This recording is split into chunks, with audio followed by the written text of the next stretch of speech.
They thought she was just the napkin girl. Nothing more. Folding and refolding squares of linen in the base mess tent like it was some kind of meditation instead of a job. She didn't wear a rank anymore.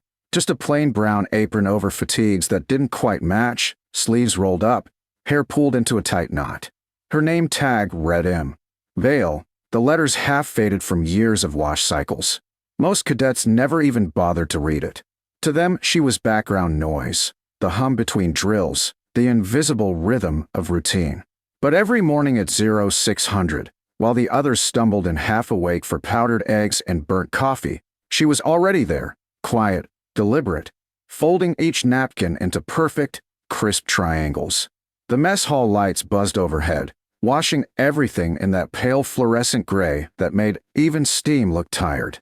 Voices rose, laughter cut through the clatter of trays, and somewhere a radio coughed out yesterday's news. At the far end of the room, Mara Vale worked without hurry, her motions too precise for a civilian job. Some said she'd been in logistics. Others swore she was just a temp who'd overstayed her contract. She never corrected anyone. She just folded, stacked, moved on. The new recruits, all elbows and swagger, watched her with a mix of curiosity and mockery. "Guess she missed inspection day," one whispered. Another snorted. "Look at her, folding napkins like she's saving the world." A few chuckled. She didn't look up. Her fingers smoothed another crease, steady as heartbeat. Someone else added, "Maybe she thinks the colonel's gonna pin a medal on her for best origami." Laughter again, sharp and young. If you were standing close, you'd see the faintest twitch at the corner of her mouth. Not anger, not hurt, just memory. Because Mara Vale, 28 years old, had spent half her life learning how to stay still while chaos screamed around her. Back when the only thing between her and a compromised transmission line was a rusted field radio, still warm from the last man who held it. But none of them knew that. All they saw was a quiet girl folding napkins in a forgotten corner of a base that thought it had seen everything. The sergeant in charge of kitchen rotation, Heller, liked to make a show of authority when officers walked by. "Vale, pick up the pace," he barked, not even looking at her. "We're not ironing shirts here." She nodded once. "Yes, Sergeant." The same tone every time. Respectful, calm, unbothered. It only annoyed him more. The younger cadets grinned behind his back, feeding off the small cruelty. Every place has its hierarchy, even a mess tent. There's a kind of strength that doesn't announce itself. It lingers quietly in the posture of someone who knows exactly how to stand without drawing attention. Mara had that. She carried herself like someone who'd spent years carrying things heavier than trays. Secrets, perhaps. Regrets. The kind of weight that settles deep in the spine and never fully leaves. Sometimes, when the noise dulled and the rush slowed, she'd glance toward the window where the morning light spilled across the tables, illuminating tiny motes of dust drifting like ash. Her eyes softened for a moment, distant. Then she'd blink, fold another napkin, and the world would close again. Rumors traveled fast on base. Someone claimed they'd seen her name once on an old roster from Kandahar. A communications tech listed, missing, presumed captured. Others said she'd been discharged after a breakdown. A few insisted she wasn't even military, just another contractor who didn't know when to quit. No one asked her. It was easier to invent stories than to confront the truth of a woman who didn't fit their script. That morning felt no different. The air smelled of coffee grounds and bleach. Cadets stumbled and half-buttoned, trading insults and yawns. Heller shouted orders over the den. And through it all, Mara Vale folded napkins with the precision of ritual. Her fingers moved like they remembered something her mind refused to speak aloud. Each triangle perfect, aligned, ready. Then came the comment that pushed even the air to stillness. "Hey Vale," a young corporal called, swagger heavy in his step. "You ever think about doing something real around here? Or are you planning to die under a pile of napkins?" The table around him erupted with laughter. Mara looked up, finally. Her eyes met his, calm, unflinching, blue like deep water. She said only, "Real work doesn't need an audience." The laughter stumbled, faltered. Someone muttered, "Whatever." She turned back to her stack. Fold, crease, stack. Silence returned, awkward and thick. Even Heller didn't say anything this time. He just watched her for a moment, expression unreadable, then barked at someone else. Outside, the wind picked up, rattling the thin metal walls of the tent. Somewhere far off, a helicopter droned across the horizon, its echo fading into the morning. Mara's movement slowed for just a second, as if the sound touched something old in her bones. Her thumb brushed against the inside of her wrist, a small scar shaped like a lightning bolt, half hidden beneath her sleeve. She covered it quickly, folded the last napkin, and began setting them on the tables. What no one saw was the tiny earpiece tucked behind her left ear, disguised under a stray strand of hair. It wasn't connected to any visible device. Every now and then, when the kitchen noise rose too high, she'd tilt her head slightly, listening. A faint pulse, not words, just static, beat softly against her skin. A reminder, a tether. By the time breakfast rush hit, the mess tent was a blur of movement. Cadets filed through, trays clattering, conversations overlapping. The air was hot, dense with the smell of eggs and grease. Mara moved between tables with the efficiency of someone trained to navigate chaos. She refilled water jugs, wiped surfaces, straightened stacks. Each motion carried purpose, muscle memory born of discipline, not duty. Then the world shifted. It began with a small crackle from the intercom above the serving line, a glitch no one paid attention to. Static hissed, a microphone clicked, then silence. Heller frowned, tapping his wristwatch. Communications again, he muttered. Useless system. But before he could shout for maintenance, the intercom cleared its throat with a pop. Every voice in the mess hall stilled. The speaker crackled once more, then a voice boomed through the tent, sharp and commanding, the kind that carried the weight of command centers and sealed directives. Sergeant Vale, Directive Phoenix. Report immediately to command center. For a heartbeat, no one moved. Forks hovered midair. Cups trembled slightly in stunned hands. The cadet who'd mocked her earlier blinked, confusion crawling across his face. Did they just say Directive Phoenix? Someone whispered. The phrase tasted foreign, electric. Another muttered. That's not even an active code anymore, is it? Mara stood still in the center of the room. The hum of refrigeration units filled the silence, faint and cold. Then she reached up, unfastened her apron, folded it neatly on the table, and straightened her posture. The shift was subtle but unmistakable, a soldier standing at attention. Without a word, she adjusted her sleeves, squared her shoulders, and started walking. The crowd parted instinctively. No one told them to. She didn't look left or right. Only the cadence of her boots against the floor marked her passing. Outside, sunlight flashed off the metal siding as the tent flap closed behind her. Inside, whispers rose like wine through dry grass. She was a sergeant? What's Directive Phoenix? Why would command call her? No one had an answer. But every person in that tent knew they had just witnessed something crack open. A truth long buried beneath folded napkins in quiet mornings. And as the echo of her footsteps faded down the corridor, the intercom clicked once more, as if sealing the moment in static.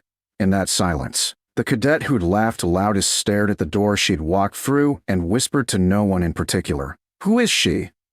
The mess tent hadn't recovered from the silence she left behind. Forks clinked half-heartedly, whispers crawling from table to table like nervous static. Outside, the midday sun burned white against the gravel paths that led toward the command compound. Mara Vale walked straight through it, her steps steady, her eyes forward, every trace of hesitation left behind at the doorway.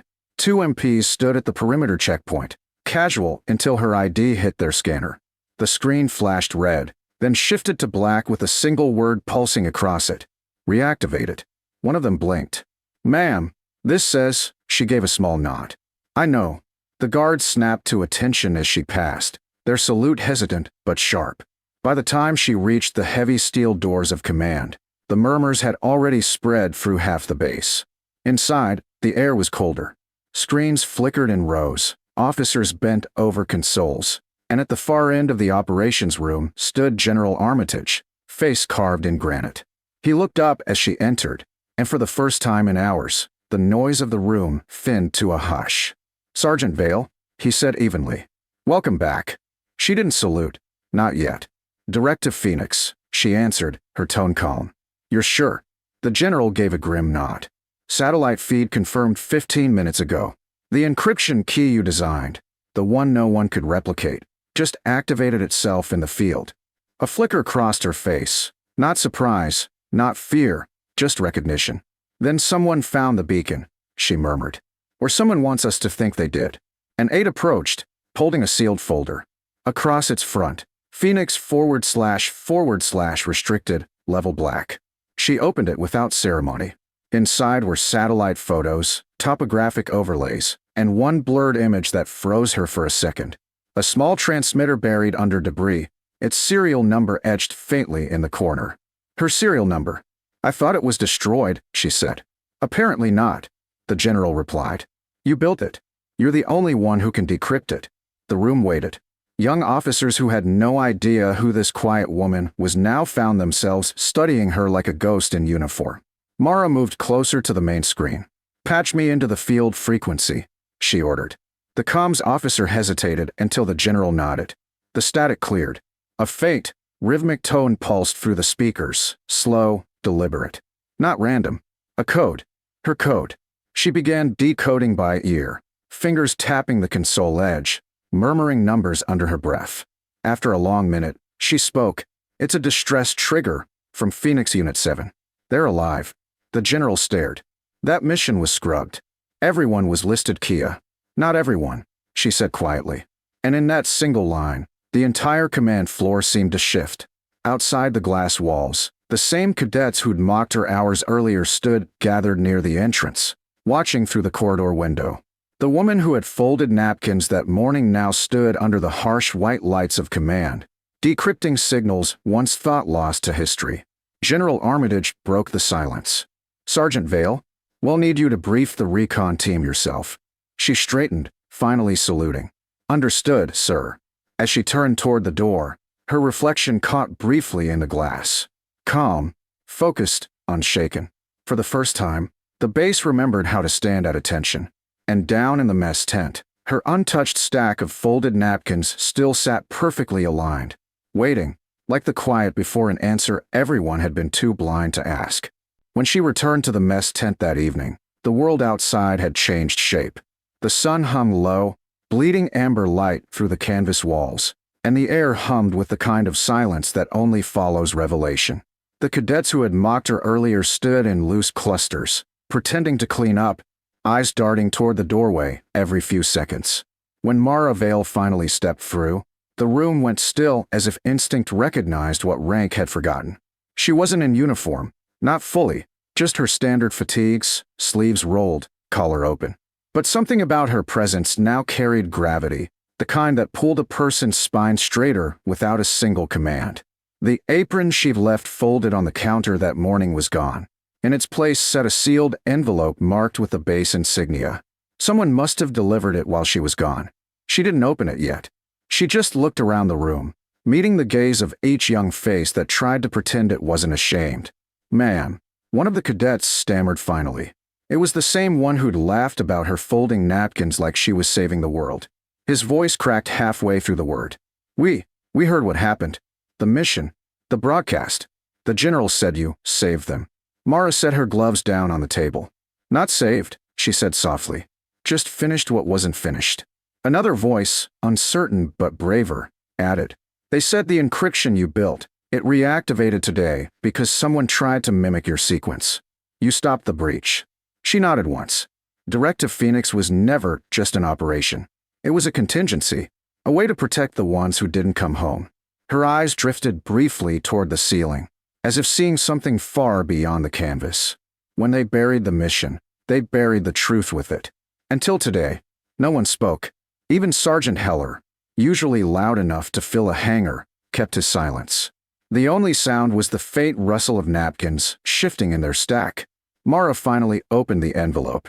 Inside was a letter on heavy paper, the edges creased from handling. It was short, handwritten in the sharp, disciplined script of command. Sergeant Vale, Directive Phoenix, officially declassified as of this date. All records restored. You are hereby reinstated to active advisory status with full honors. The mission lives because you never stopped watching. She read it once, folded it neatly, and slipped it into her breast pocket. Paper and titles don't change much, she said quietly. Respect isn't written. It's remembered. The cadet nearest her swallowed hard. Permission to assist, ma'am. he said suddenly, stepping forward and saluting. The others followed one by one until the room was lined with upright, silent salutes. Awkward, imperfect, but sincere. Mara let the moment breathe. She didn't return the salute immediately. She looked at them, really looked, and saw what no reprimand or medal could teach: humility. When she finally raised her hand in return, it wasn't for her. It was for every soldier who'd ever gone unseen. Then, just as quietly as she had arrived that morning, she picked up a napkin, folded it once, twice, and set it perfectly on the stack. The small act seemed to reset the air itself. "Keep these straight," she murmured, half smiling. "If you can fold something with respect, you can handle anything bigger." The cadets didn't laugh this time. They nodded. One of them whispered, "Yes, ma'am." Outside, floodlights hummed to life along the perimeter, and somewhere a radio played faintly, a news brief about a recovered signal, a mission once lost now verified through the efforts of an unnamed source. The announcer didn't say her name. She preferred it that way. When she finally left the tent, the wind carried the faint scent of dust and rain. She paused at the edge of the compound, watching the horizon darken to violet. Her reflection glimmered faintly in the window's glass. Calm, steady, alive. Behind her, the mess tent lights flickered softly. Rows of napkins folded in perfect formation, each one a quiet salute to something larger than pride.